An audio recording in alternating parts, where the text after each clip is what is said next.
So here we have the Hyundai Tucson automatic on a 68 plate. I'm going to start off by showing you around the outside of the car, and then we'll hop in and run through some controls on the inside.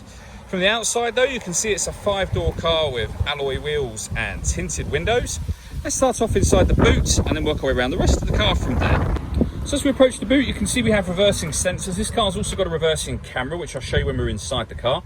Plenty of boot space as well, along with that 60/40 split folding rear seat.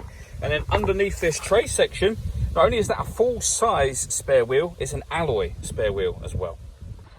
Okay, so we're just going to work our way back round to the front of the car, and then we'll hop in and run through some controls on the inside.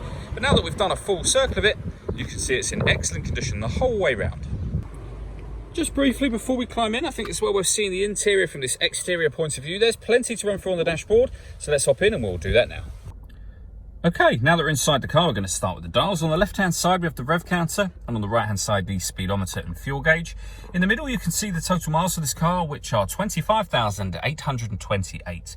The information displayed above that can be changed using buttons on the steering wheel for various bits of trip computer information, or that digital readout for the speedometer that you see being displayed now. There are also other menus available.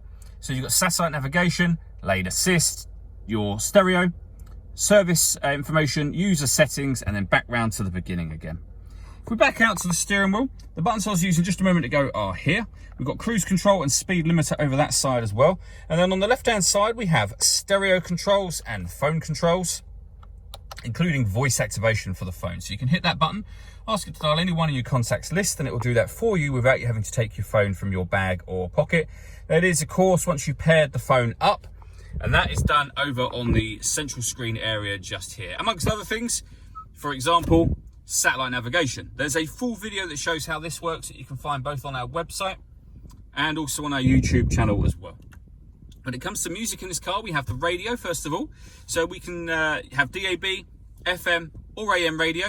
If you want to listen to your own music, you can do. There's a number of ways of accessing that. You can either press the media button just here or on here. You can see it's grayed out at the moment. That's because there's nothing connected. You can listen to your music via auxiliary and USB inputs. You can stream your music wirelessly via Bluetooth audio. You can also connect up a smartphone, so Android Auto and Apple CarPlay are both available to you as well.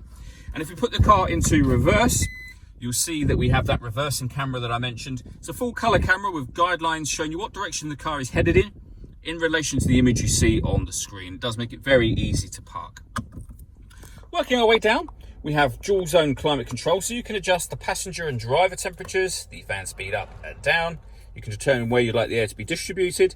When you're happy with those settings, this button turns the air conditioning off in this case, or back on again, or hit auto, and the car will now maintain these temperatures by taking full control of the fan speed for you. You can override that simply by readjusting the fans at any point you want to and putting it back on whatever setting you want it on there. We've also got heated driver seat and passenger seat, both with 3 different heat settings each. We have 2 12-volt charging sockets, as well as the auxiliary and USB inputs for your music. We have the gear lever for the fully automatic gearbox. And then lastly, these buttons here. This one turns on and off the parking sensors. These 2, in this order, turn on your downhill brake control, and you can see that green symbol's just come on there. They turn it off again, while they put the drive mode into sport or back to normal. All that leaves me to say is thank you for taking the time to watch this video. If you'd like to come and see the car in person and have a test drive, please feel free to call any of our MJA sites. We'd love to hear from you soon.